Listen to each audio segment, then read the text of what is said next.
Good morning students. तो आइए start करते हैं चैप्टर 6। वैसे तो ये किसी किसी में चैप्टर 6 है तो कहीं चैप्टर 7 है। तो क्लास 6 चैप्टर भी कहीं किसी किसी बुक में 6 है, किसी में 7 है। तो डोंट वरी, चैप्टर नेम है new questions and ideas. Okay, तो आपको चैप्टर से मतलब रखिए। चैप्टर का नंबर तो इधर उधर है ना। एनसीईआरटी की बुक में किसी में चैप्टर 7 है, किसी में चैप्टर 6 है। तो डोंट वरी, चैप्टर नेम आपको पता होना चाहिए, न्यू क्वेश्चंस एंड आइडिया। तो in this chapter we are going to study the different before 2500 years ago, 3000 years ago, मतलब सोशल एंड पॉलिटिकल लाइफ जो है था उस समय क्या था। ठीक है, क्या क्या चेंजेज उस समय हमारे रीजन में आया, है ना। कई सारे नए नए रिलीजन आए, इन सब के बारे में हम लोग डिस्कस करेंगे। ठीक है, तो जैसे सनातन धर्म की बात करें, है ना, तो जो सनातन धर्म है, ये लोटस जो है ये प्योरिटी का सिंबल है। The lotus flower is a symbol of purity, truth and divine power. The petals represents the 8 principle in Hindu philosophy. Okay, and 8 the petals represent the 8 principles, and the 8 principles are कर्म, धर्म, भक्ति, यज्ञ, है ना, ध्यान, अद्विता, आत्मा, मोक्ष। ये सारे जो हैं ये अलग अलग फिलॉसफी रही हैं। ठीक है, तो हम लोग आगे देखेंगे। In this chapter we are going to study the story of Buddha and rise of Buddhism, है ना। ये 2-2.5 हजार साल पहले, है ना, कि किस प्रकार से हमारे रीजन में लोगों की आइडिया, नए नए आइडिया आ रहे थे, है ना। हमारे सोसाइटी चेंज हो रही थी, नए नए रिलीजन का उदय हो रहा था, है ना। कई सारे महान विभूतियों का परिचय हुआ इस धरा पे, है ना। तो इन सभी चीज़ों को हम लोग पढ़ेंगे। तो इस चैप्टर में हम लोग स्पेशली जो पढ़ेंगे वो है the story of Buddha and rise of Buddhism. Writing of Upanishad भी हम लोग पढ़ेंगे, है ना। Mahavir Jain and rise of Jainism हम लोग पढ़ेंगे, भगवान महावीर के बारे में पढ़ेंगे। और जैन जो रिलीजन है उसके बारे में पढ़ेंगे। इल्सवेयर में जोरोआस्ट्रियनिज्म इन ईरान, ये एक रिलीजन है, इसके बारे में भी हम लोग डिस्कस करेंगे। ठीक है, तो जैसे मैंने कहा कि हम लोग पढ़ेंगे भगवान बुद्ध के बारे में। जो भगवान बुद्ध थे, है ना, उनकी जीवनी हम लोग पढ़ेंगे। ठीक है, और हमने कहा कि जो सनातन धर्म में उस समय जो भी फिलॉसफी थी वो फिलॉसफी क्या थी। ठीक है, और जो उपनिषद लिखे गए उस समय 2-2.5 हजार साल पहले जो उपनिषद लिखे गए, है ना, उसके बारे में डिस्कस करेंगे। भगवान महावीर के बारे में हम लोग डिस्कस करेंगे और जैन धर्म के बारे में समझेंगे। और मैंने कहा कि ईरान में जो जोरोआस्ट्रियनिज्म था एक रिलीजन, उसके बारे में भी हम लोग इल्सवेयर में स्टडी करेंगे। ठीक है बच्चों, तो हमने कहा कि इस चैप्टर में ये सारी बेसिक जो टॉपिक है हम लोग स्टडी करने वाले हैं। तो आइए हम स्टडी स्टार्ट करते हैं द स्टोरी ऑफ बुद्धा।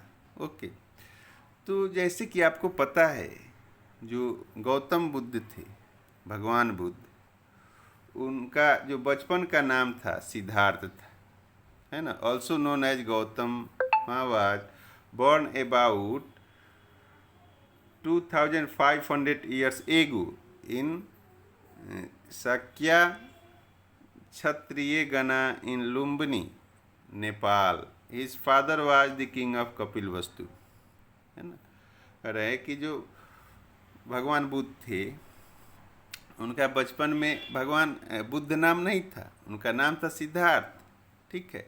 और आज से 2500 साल पहले उनका जन्म शाक्या जो क्षत्रिय गणा ये लुम्बिनी जो कि नेपाल में है, वहाँ उनका जन्म हुआ था। और उनका जो फादर थे, है ना, वो कपिलवस्तु के किंग थे। कपिलवस्तु भी नेपाल में ही था। यहाँ देखिए, है ना, मैप में आप देखिए, ये नेपाल है, ठीक है ना, नेपाल। यहीं पे ये लुम्बिनी है, यहीं पे भगवान बुद्ध का जन्म हुआ था, ठीक है। और भगवान बुद्ध जब पैदा हुए, ठीक है, और तो कहाँ पैदा हुए, उनके फादर जो थे किसके राजा थे, कपिलवस्तु के राजा थे। कपिलवस्तु भी कहाँ है, नेपाल में है, ठीक है। तो जब गौतम बुद्ध का बचपन का नाम सिद्धार्थ था, वह लड़का एक राजवंश में जन्म लिया, है ना, एक युवराज था। और जब वो पैदा लिया तो जो राजा थे काफ़ी खुश हुए, ठीक है। पहले जब किसी राज दरबार में किसी बच्चे का जन्म होता था तो एक बहुत उत्सव मनाया जाता था, बहुत खुशी हुआ करती थी, ठीक है, आज भी होती है। तो वैसे जो कपिलवस्तु के राजा थे काफ़ी प्रसन्न हुए, ठीक है। अब वो उनको ले करके, है ना, एक साधु के पास गए, है ना। आपको भी पता है कि जो घर में बच्चा होता है तो लोग उसके पंडित से दिखवाते हैं कैसा उसका भविष्य रहेगा। तो उसी प्रकार से जो कपिलवस्तु के राजा थे, उन्होंने सिद्धार्थ को लेकर के किसी महर्षि, ऋषि और साधु संत के पास गए और उन्होंने कहा कि भगवान, इसकी जो हमारा बच्चा है इसका फ्यूचर थोड़ा देखिए कैसा होगा, क्या करेगा, ठीक है। तो जब बाबा ने देखा, है ना, कि तो उन्होंने कहा कि देखिए यह जो बालक है, या तो यह बहुत बड़ा राजा बनेगा, है ना, हजारों साल तक इसके नाम को लोग गाएंगे, है ना, बहुत दूर तक इसका नाम फैलेगा, यश फैलेगा, या तो ये फिर फकीर बनेगा, है ना। यदि राजा नहीं बना तो ये फकीर बनेगा, और फकीर बन के भी इसकी नाम पूरे दुनिया में होगी। हजारों हजारों साल तक इस बच्चे का नाम पूरे दुनिया में ली जाएगी, ठीक है।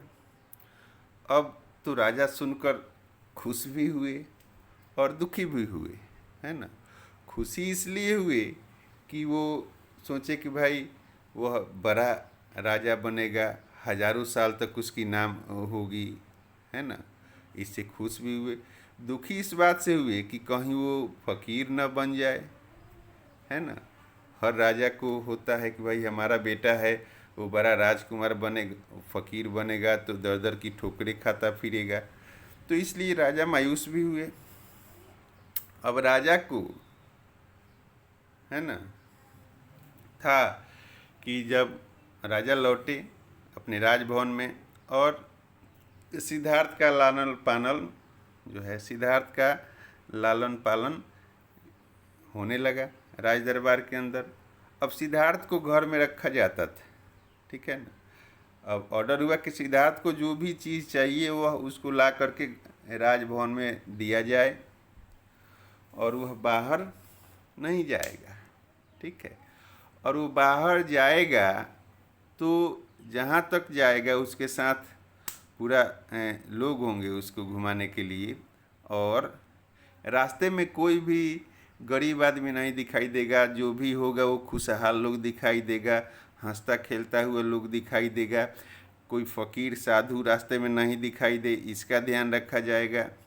तो इस प्रकार से जब सिद्धार्थ कभी घूमने भी बाहर जाते थे तो अपने लाव लश्कर के साथ जाते थे और रास्ते में इस प्रकार के लोग नहीं दिखाई दे इसकी प्रॉपर ध्यान रखी जाती थी। और ख़ास करके साधु संत तो बिल्कुल नहीं दिखाई देना चाहिए, इसकी ध्यान रखी जाती थी।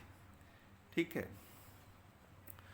तो ऐसे सिद्धार्थ आगे बढ़ने लगे। ठीक है, सिद्धार्थ बचपन से ही काफ़ी तेजस्वी थे, ओजस्वी थे। ठीक है, अब सिद्धार्थ की शादी कर दी गई। ठीक है, राजा ने एक अच्छे लड़की से, है ना, सुंदर लड़की से सिद्धार्थ की शादी कर दी गई। ठीक है, अब सिद्धार्थ जो है अब एक पूर्ण व्यक्ति थे, उनका एक अपना परिवार था, है ना, माता थे, पिता थे, बीवी थे, उनका एक बच्चा भी था। ठीक है, तो इस प्रकार से राजमहल, वैभव, वो हर चीज़ उनके पास थी, है ना, वो हर चीज़ उनके पास थी। तो बाहर की दुनिया से उनको कोई परिचय नहीं था। ठीक है, अब देखिए हुआ क्या कि one day he saw an old man, a disease person, a dead body and an ascetic. एक दिन क्या हुआ कि वह सिद्धार्थ बिना किसी से बताए घूमने निकल जाते हैं, है ना, वह सारथी को लेते हैं, एक रथ हाँकने वाले को। ठीक है, और बिना बताए वो घूमने निकल जाते हैं। ठीक है, जब वो घूमने निकल जाते हैं तो उनको रास्ते में, है ना, एक बूढ़ा आदमी मिलता है जो डंडा लिए झुक करके बड़ी दिक्कत से चल रहा होता है।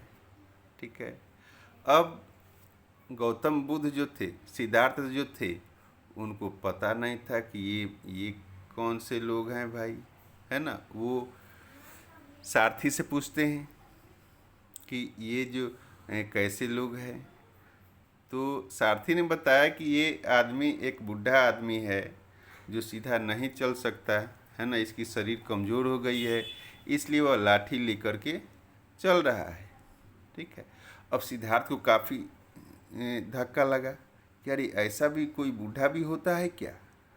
तो उन्होंने सारथी से पूछा, तो क्या ये आप भी बूढ़े हो सकते हो क्या किसी दिन।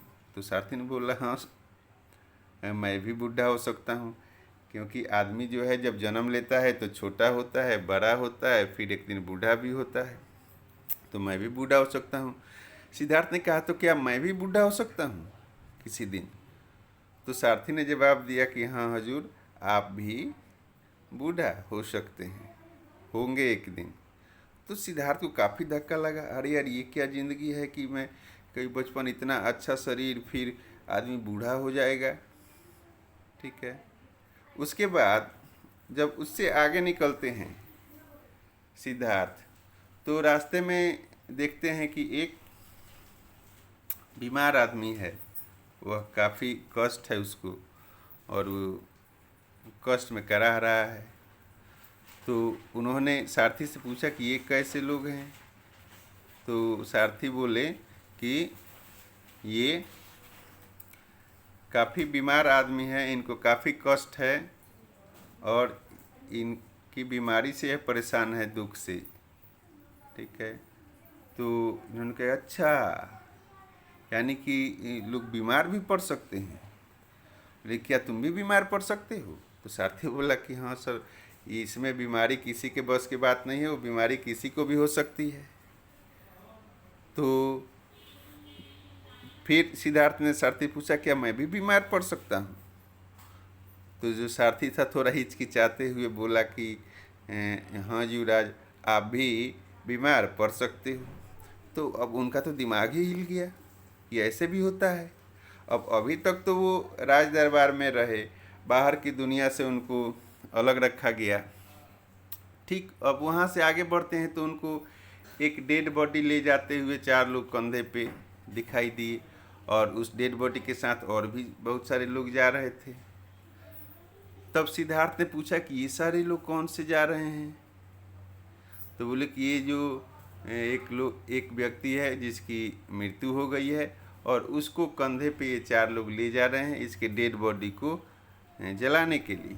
और उसके अब चूंकि ये व्यक्ति दोबारा नहीं आएगा, इसलिए इसके सगे संबंधी दुखी हैं, रो रहे हैं और इसके साथ जा रहे हैं जलाने के लिए।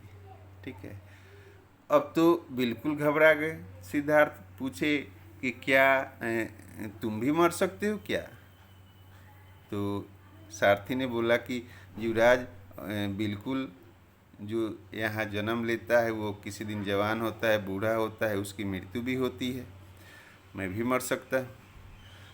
तब उन्होंने पूछा क्या मैं भी मर सकता हूँ? सारथी बिल्कुल घबरा गया और उसने जवाब दिया कि हाँ युवराज, आप भी किसी न किसी दिन मरेंगे। ठीक है, तो इस प्रकार से जब उन्होंने देखा तो उनको काफ़ी पीड़ा हुई। बोले कि ये क्या ज़िंदगी है कि लोग आते हैं, बच्चे होते हैं, बूढ़े होते हैं, शादियाँ होती है, बूढ़े हो जाते हैं, इतनी बीमारियाँ हो जाती है, फिर लोग मर जाते हैं, ये गजब है। उससे जब वो आगे चले तो उनको एक साधु से उनकी भेंट हुई, है ना। देखे तो पूछे सारथी से कि ये कौन लोग हैं? बोले कि देखिए ये साधु हैं, है ना, ये दुनिया को छोड़ चुके हैं, है ना, ये दुनिया को छोड़ चुके हैं, ये दुनिया के लिए कोई काम नहीं करते, ये अपने, है ना, साधना करते हैं। ठीक है, तो रास्ते में कई उनके से साधु से भेंट हुआ, जिसको देख करके काफ़ी वो कई सारे क्वेश्चन पूछे। तो जिसका उत्तर सारथी ने दिया, ये जो साधु हैं, संत हैं, यह समाज को त्याग चुके हैं, अपने घर को त्याग चुके हैं और घर त्याग करके यह अपनी दुनिया में किसी न किसी चीज़ की खोज करते हैं, ध्यान लगाते हैं, है ना। तो इस प्रकार से इन सभी चीज़ों को सुन करके उनको काफ़ी आश्चर्य हुआ। ठीक है, तो अब आगे की कहानी ये है कि one day he saw an old man and diseased person, he dead body and ascetic. Ascetic मतलब होता है जो कि साधु टाइप में, है ना, ascetic. He was so much moved and distressed on seeing harsh reality। अब जब उन्होंने दुनिया के सच्चाई से रूबरू हुए, उनको काफ़ी डिस्ट्रेस हुआ कि लाइफ जो है इस प्रकार से लोगों का कष्ट में है। तो एट लास्ट उन्होंने reality of the life that he renounced home at age of 29 years. ठीक है, और उन्होंने जब वो 29 ईयर्स के थे तो 29 ईयर्स के एज में उन्होंने घर का त्याग कर दिया। रिनाउंस मतलब त्याग करना, है ना। उन्होंने घर छोड़ दिया 29 ईयर्स के उम्र में। तो कई सारे साधु मिले उनको, फिर वहाँ से आगे बढ़े। ठीक है, तो finally he left his family and became a wandering ascetic in search of knowledge and truth। अब वह अपने घर को छोड़ चुके थे, है ना, घर को छोड़ चुके थे और वह क्या बन गए? वंडरिंग एसेटिक, यानी जो घूमने वाले जो है फकीर, है ना, इन सर्च ऑफ नॉलेज। अब वह नॉलेज के तलाश में, है ना, ज्ञान और सत्य की तलाश में वह निकल चुके। He wandered for several years, वह बहुत साल तक घूमते रहे, है ना, meeting and holding discussion with other thinkers and mystic. बहुत सारे साधु संतों से उन्होंने ज्ञान लिया, है ना, उनसे डिस्कशन किया।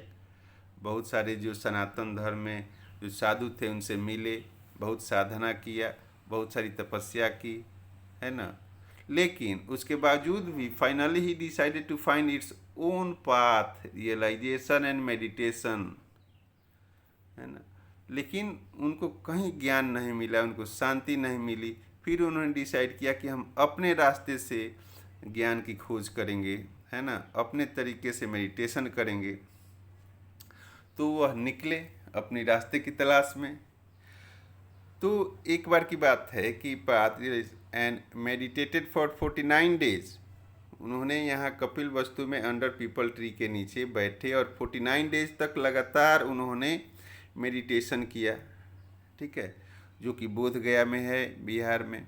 Where he attain enlightenment at the age of 35 years. जहाँ पे उनको जब 35 ईयर्स के थे तब उनको वही पीपल वृक्ष के नीचे 49 डेज उन्होंने मेडिटेशन किया, ध्यान लगाया, तो वहाँ उनको ज्ञान की प्राप्ति हुई। अब इनलाइटमेंट मतलब क्या होता है? नॉलेज। क्या कि उनका जो सोशल कॉन्शियसनेस थी वो यूनिवर्सल सोशल कॉन्शियसनेस से मिल गया, है ना। वो कौन थे, क्या थे, उनकी सभी ट्रूथ और नॉलेज उनको हो गई, है ना। तो after that he was known as Buddha. अब जब उनको इनलाइटमेंट हो गई, ज्ञान हो गया, तब उनका जो नाम क्या पड़ा? आफ्टर दैट, उसके बाद he was known as Buddha. और the wise one, Buddha means होता है जो काफ़ी क्या हो, प्रबुद्ध हो ज्ञान में, ठीक है। He then went to Sarnath near the Varanasi. उसके बाद वो वहाँ से निकले और पैदल ही चलते थे और वहाँ से नज़दीक था वाराणसी, तो वहाँ वाराणसी में सारनाथ गए, ठीक है। He taught for the first time उन्होंने, देखिए इस प्रकार से वो घूमे बहुत सारे ऋषियों के पास, कहीं भी ज्ञान की प्राप्ति नहीं हुई। तब वो यहाँ पीपल वृक्ष के, जिसको बोधि वृक्ष के नाम से जाना जाता है, यहीं पे बैठे उनको ज्ञान की प्राप्ति हुई। फिर यहाँ से वो निकले, यहाँ से निकले सारनाथ गए पैदल ही। अब सारनाथ जाने के बाद उनको वहाँ बहुत सारे लोगों को उन्होंने अपनी टीचिंग दिया सारनाथ में। तो ये देखिए सारनाथ है, ठीक है। तो वहाँ उन्होंने फर्स्ट टाइम सारनाथ में टीचिंग स्टार्ट किया। बहुत सारे जो साधु जो भी ज्ञान के इच्छुक चेला थे, उनके बहुत सारे चेला हुए, है ना। वहाँ से उन्होंने टीचिंग देना आरंभ किया। उसके बाद वह घूमते रहे अपने पूरी लाइफ, यहाँ से वहाँ, वहाँ से यहाँ घूमते रहे, घूम घूम कर लोगों को एक्नॉलेज करते रहे और ज्ञान देते रहे, है ना। He then spent rest of his life travelling on foot from place to place teaching people till he passed away at Kushinagar, है ना। वह तब तक घूमते रहे, लोगों को टीचिंग करते रहे जब तक वो कि मरे नहीं, है ना। और वो लास्ट उनकी मृत्यु हो गई कहाँ? कुशीनगर, है ना, ये भी यूपी में है, ठीक है। तो इस प्रकार से Buddha taught that life is full of sufferings and unhappiness. Buddha जो टीचिंग थी उनकी, बोलते थे कि जो लाइफ है ना, ये दुख दर्दों से भरा हुआ है ना। This is cause because we have desire. और ऐसा इसलिए है क्योंकि हमारी जो इच्छाएं हैं वो अनंत हैं, वो कभी फुलफिल नहीं हो पाती। इसलिए हमारा जीवन जो है काफ़ी अनहैप्पीनेस से भरा हुआ है। Sometimes even if when we get what we want, even then we are not happy. कभी कभी क्या होता है, जो हम चाहते हैं मिल भी जाता है तो भी हम खुश नहीं हो पाते हैं। फिर हमें किसी दूसरी चीज़ की इच्छा हो जाती है, तो फिर वो नहीं मिलता है तो उसके लिए दुखी हो जाते हैं। तो भगवान बुद्ध की जो टीचिंग थी उससे बहुत सारे लोग प्रभावित हुए, ठीक है। और लास्ट में उन्होंने कुशीनगर में उनकी जीवन यात्रा समाप्त हुई, ठीक है। तो आगे देखिए, when we are in pain, उन्होंने कहा कि जब हम पेन में होते हैं, we want it to go. When we are in pleasure then too we are not fully enjoying life as we get, है ना, as we get insecure that it may last one day, है ना. Buddha described this thirst as tanha and taught, है ना, that it could be removed by following moderation in everything and practicing different forms of meditation. वो कहते थे कि इस जो भी इच्छाएं हैं लाइफ है उसको थोड़ा मॉडरेट करना, यानी मध्यम में रखने से ये सारी तकलीफ़ें नहीं होगी, है ना. और कई सारे मेडिटेशन उन्होंने बतलाया.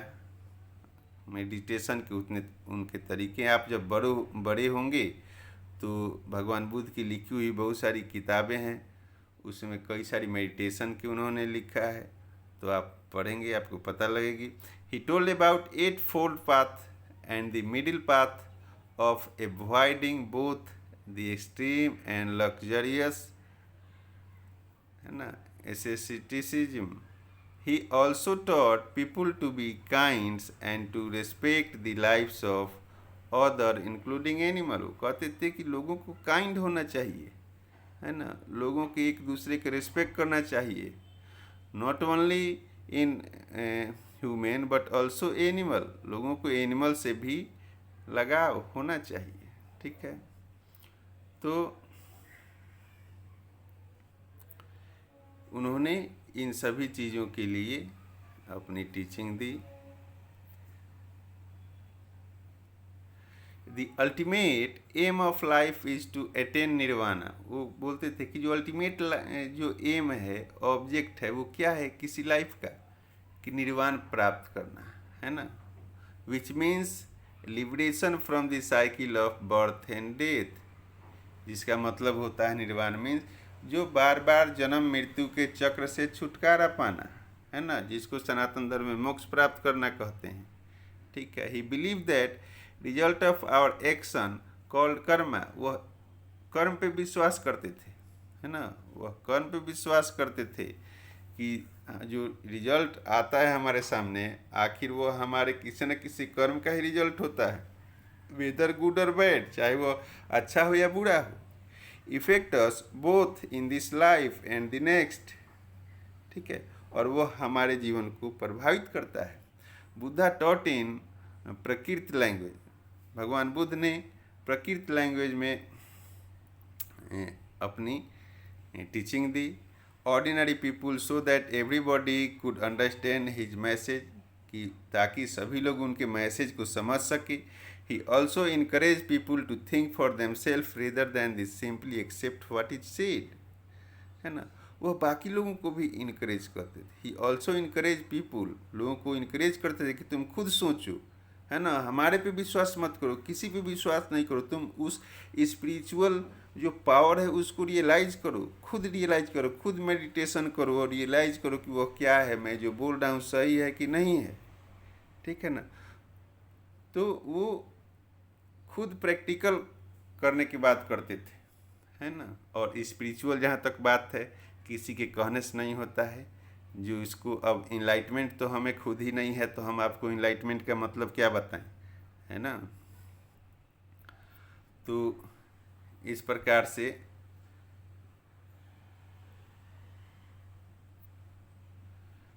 वो बोलते थे कि जो कर्म है एक्चुअली जो आप कर रहे हो उसी का रिजल्ट आपकी लाइफ में आता है. तो इसलिए जो भी कर रहे हो वो बिल्कुल मॉडरेट रह के करो, ताकि उसके कर्मों का प्रभाव आपको ज़्यादा नहीं करे. तो बच्चों, अभी हम लोगों ने इस चैप्टर में भगवान बुद्ध के बारे में पढ़ा. ठीक है. अब इसके बाद हम लोग इस चैप्टर को नेक्स्ट वीडियो में कंटिन्यू करेंगे. तब तक के लिए बहुत बहुत धन्यवाद.